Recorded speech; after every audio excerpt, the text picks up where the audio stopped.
Karena menurutku dengan membaca itu aku bisa mentafakuri kebesaran Tuhan, khususnya yaitu ilmu pengetahuan. Hai, salam kenal, aku Tia Pramesti. Siapakah aku? Aku hanyalah seorang pembaca buku, dan kali ini aku akan coba untuk ikut berpartisipasi dalam agenda bookshop tour yang diadakan oleh komunitas Serupa Perempuan. Terima kasih sebelumnya kepada teman-temanku Vivi dan Hani yang telah mengajak aku untuk ikut berpartisipasi dalam agenda Serupa Perempuan kali ini. Nanti mungkin aku akan coba untuk memperkenalkan beberapa koleksi bacaanku, sahabat-sahabat aku yang ada di rak tepat di belakangku ini. Nanti juga mungkin aku akan menceritakan mengenai beberapa pengalaman-pengalamanku membaca buku-buku koleksiku itu.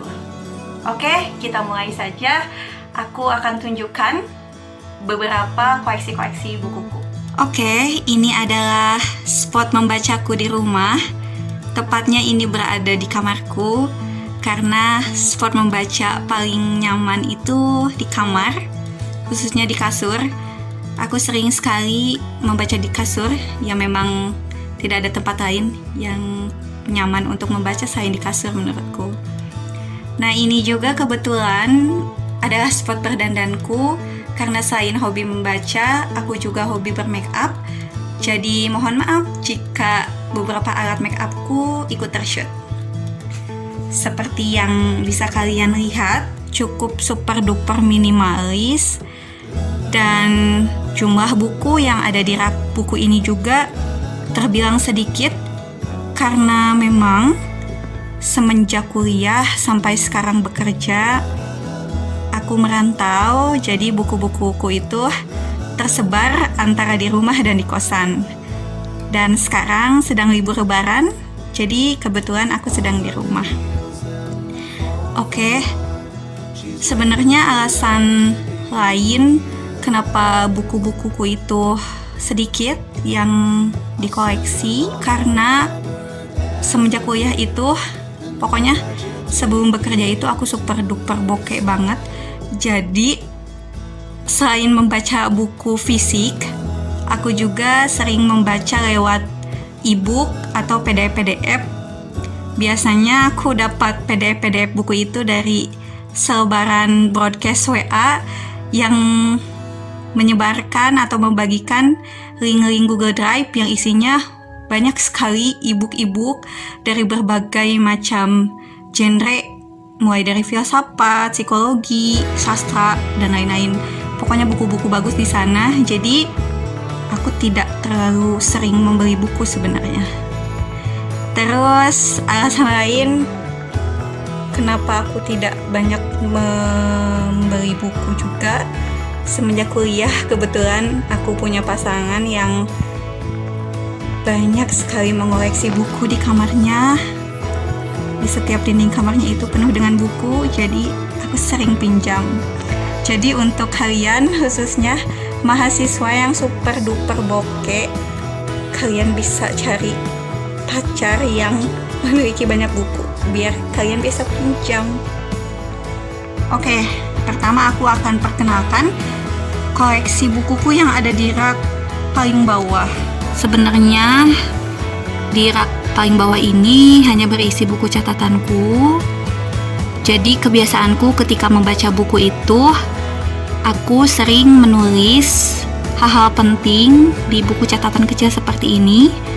Karena aku bukan tipe pembaca yang suka mencoret-coret buku dengan stabilo atau catatan-catatan kecil gitu. Jadi menurutku itu tidak rapi gitu. Jadi aku catat hal-hal penting itu di catatan seperti ini. Kemudian ini adalah buku-buku ketika aku kuliah, semacam buku TOEFL. Kemudian ini buku praktikum psikologi. Kebetulan aku kuliah di jurusan psikologi. Sebenarnya ini isinya itu rahasia, jadi tidak boleh ditunjukkan ke khalayak umum. Jadi ini juga wajib di cover dengan kertas kado gitu. Kemudian ini juga ada buku pengantar pembelajaran ketika aku kuliah di jurusan psikologi. Sebenarnya masih banyak buku pengantar pembelajaranku yang tebal-tebalnya itu sama dengan ini dan lebih bahkan, tetapi semuanya hilang ketika dipinjam oleh adik kelas gitu. Jadi bagi para pembaca dan pengkoleksi buku, ada baiknya untuk tidak meminjamkan buku. Oke lah, kalian meminjamkan uang, tapi aku sarankan untuk tidak meminjamkan buku. Kemudian ini juga buku sama kuliah. Ini ada 2. Yang di sini itu adalah buku bahasa Jerman ketika aku SMA. Ini adalah buku skripsi dan ini adalah berkas-berkas penting. Biasanya aku simpan di sini, di map ini. Oke, lanjut ke rak selanjutnya. Nah, ini rak paling atas ini berisi buku-buku sastra. Karena sumpah aku itu penggemar sastra.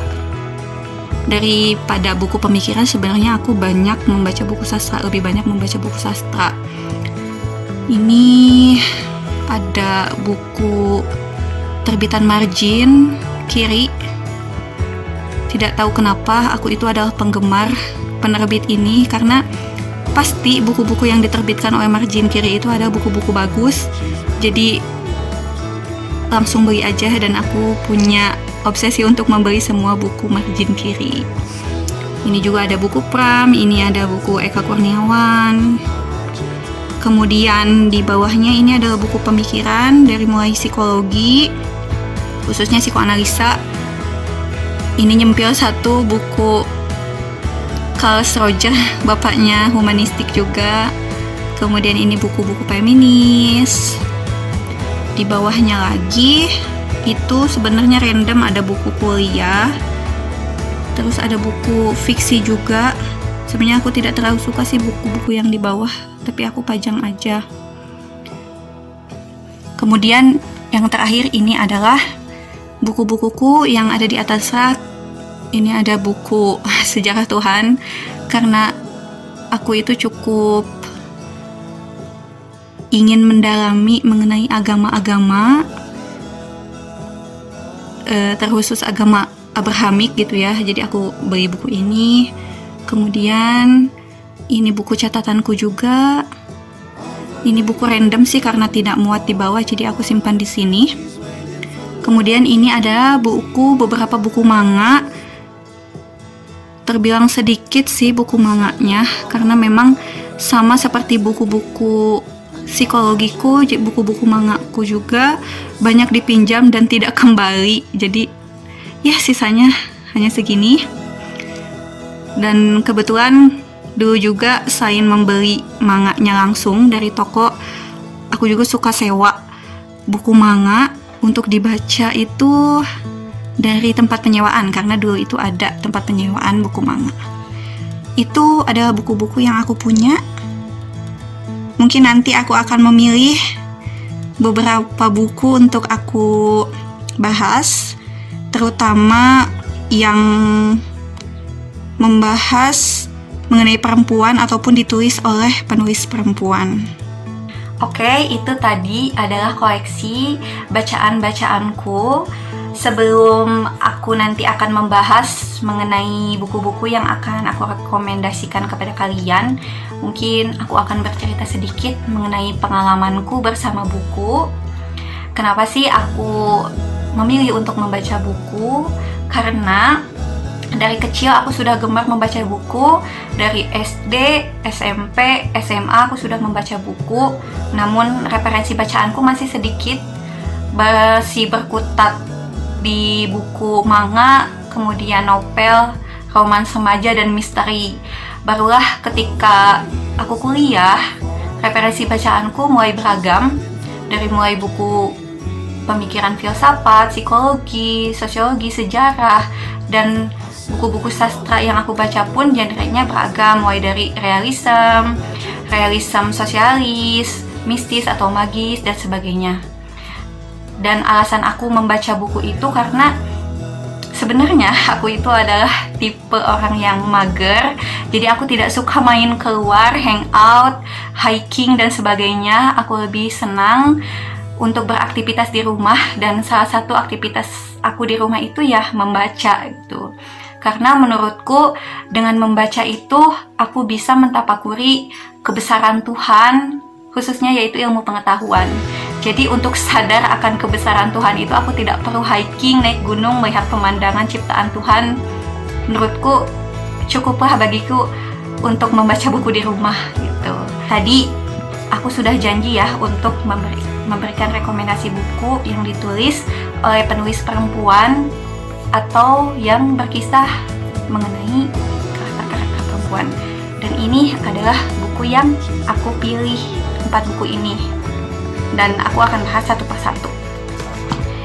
Yang pertama itu adalah bukunya Ayu Utami yang berjudul Lalita.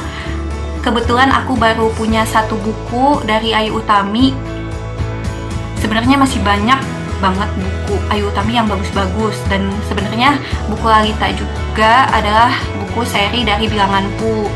Di seri ini ada 3 seri, yaitu Bilanganku, kemudian Manjali dan Cakrabirawa, dan buku Lalita ini. Buku Lalita ini adalah sebuah novel yang banyak bercerita tentang konsep-konsep spiritual, khususnya konsep-konsep Buddha kebanyakan. Bagi yang senang konsep-konsep Buddha bisa nih baca buku ini. Nah, di sini diceritakan konsep mandala. Terus yang menarik dari buku ini adalah konsep mencapai puncak spiritual dengan berhubungan seks gitu. Jadi di sini digambarkan cara untuk mencapai spiritual melalui hubungan seks. Syaratnya yaitu si pasangan, kalau di buku ini yang diceritakannya itu adalah laki-laki dan perempuan. Jadi si pasangan itu harus dalam keadaan setara ketika berhubungan seks. Artinya si laki-laki dan perempuan itu harus menyeimbangkan sifat feminin dan maskulin yang ada dalam dirinya dalam waktu bersamaan gitu. Jadi si laki-laki tidak boleh ketika berhubungan seks itu dia lebih dominan dengan sifat maskulinitas, dan si perempuan hanya diam saja pasif gitu ketika berhubungan seks. Jadi harus seimbang untuk mencapai puncak spiritualitas gitu. Silahkan kalian baca buku ini karena buku ini sangat menarik. Oke, yang kedua adalah buku dari ini Nawal El-Saadawi yang berjudul Perempuan di Titik Nol. Nawal El-Saadawi itu adalah seorang penulis dari Mesir, sekaligus dia juga seorang psikiater. Jadi sebagai penulis dan psikiater, dia itu banyak menggali pengalaman-pengalaman perempuan di Mesir yang sangat budayanya itu kental dengan budaya patriarki, dan menurutnya perempuan-perempuan di Mesir itu mengalami neurotis gitu karena penuh tekanan dari kehidupan sosialnya seperti itu. Dan ini Perempuan di Titik Nol ini adalah salah satu bukunya yang menceritakan satu perempuan yang sempat diwawancarai bernama Firdaus. Firdaus ini adalah seorang pelacur. Dia dari kecil sudah banyak dilecehkan oleh laki-laki, sampai dia jadi pelacur pun banyak dilecehkan juga. Jadi sampai pada kesimpulan bahwa menurut dia itu perempuan dimanapun berada, dari berbagai latar belakang apapun, pasti ditindas gitu. Karena sebagai istri dia ditindas, sebagai pelacur pun dia mengalami penindasan seperti itu. Jadi benar-benar menakutkan sekali budaya patriarki. Dan sampai di akhir hayatnya itu dia mencoba untuk menjadi manusia bebas dengan memilih jalan hidupnya, yaitu kematian. Tragis sekali sih buku ini. Ini cocok dibaca untuk para feminis khususnya ya, karena benar-benar budaya patriarki yang ada di buku ini tuh tergambar secara jelas. Kemudian yang ketiga adalah buku dari filsuf perempuan dari Prancis, yaitu Simone de Beauvoir yang berjudul The Second Sex. Dari buku ini dia mencoba untuk mempertanyakan mengenai eksistensi perempuan sebagai manusia, karena menurut dia di masyarakat itu perempuan dianggap jenis kelamin kedua yang lebih rendah daripada laki-laki, dan melalui buku ini dia mencoba untuk menolak pemikiran-pemikiran bahwa perempuan itu lebih rendah daripada laki-laki. Dia juga mempertanyakan bahwa apakah perempuan itu dilahirkan sudah menjadi perempuan dari semenjak lahir, dalam artian secara kodratnya sebagai perempuan, atau perempuan itu menjadi perempuan gitu, lahir untuk menjadi perempuan, alias hanya dikonstruk saja untuk menjadi perempuan gitu. Benar-benar sangat mempertanyakan eksistensi perempuan sendiri sebagai manusia gitu. Kemudian yang terakhir ada bukunya dari penulis favorit nomor 1ku, yaitu Eka Kurniawan, yang berjudul Cantik Itu Luka. Oke, Eka Kurniawan ini adalah seorang laki-laki, bukan perempuan, tapi buku ini menceritakan karakter-karakter perempuan yang mencoba untuk melawan ketidakadilan di atas ranjang gitu ya. Dan salah satu tokoh atau karakter di buku ini yang aku kagumi itu adalah tokohnya Dewi Ayu. Dewi Ayu ini ditokohkan sebagai perempuan yang sangat berprinsip. Dia sama seperti Firdaus, dia adalah seorang pelacur. Dia memiliki prinsip bahwa menurut dia menjadi pelacur itu adalah cara dia untuk melawan ketidakadilan, karena menurut dia itu akan lebih menyakitkan bagi seorang istri jika sang suami itu memiliki gundik di rumah. Tetapi dengan dia menjadi pelacur, dia berharap para suami yang ada di sekitarnya itu tidak akan mempunyai gundik gitu, karena ketika dia tidak puas dengan berhubungan seks dengan sang istri, dia bisa datang ke Dewi Ayu gitu. Benar-benar tokoh yang sangat kuat Dewi Ayu ini, dan aku sangat kagum sama karakter ini.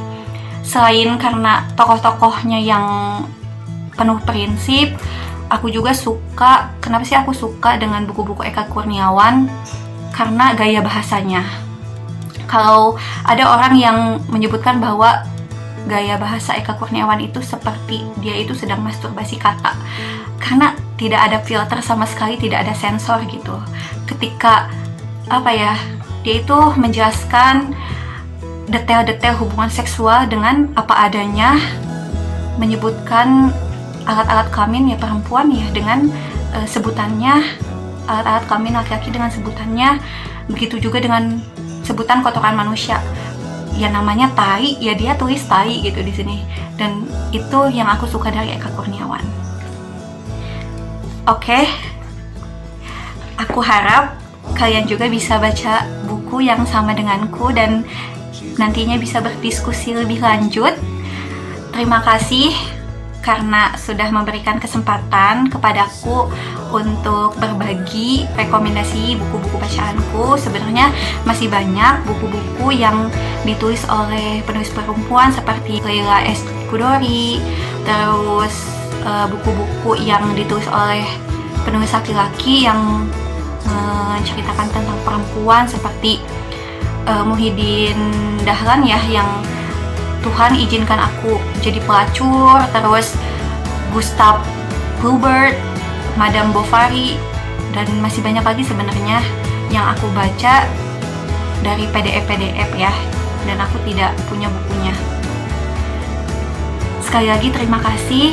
Itu saja yang bisa aku bagikan kepada kalian. Aku tunggu kalian untuk membagikan juga rekomendasi-rekomendasi bukunya di Serupa Perempuan. Bye!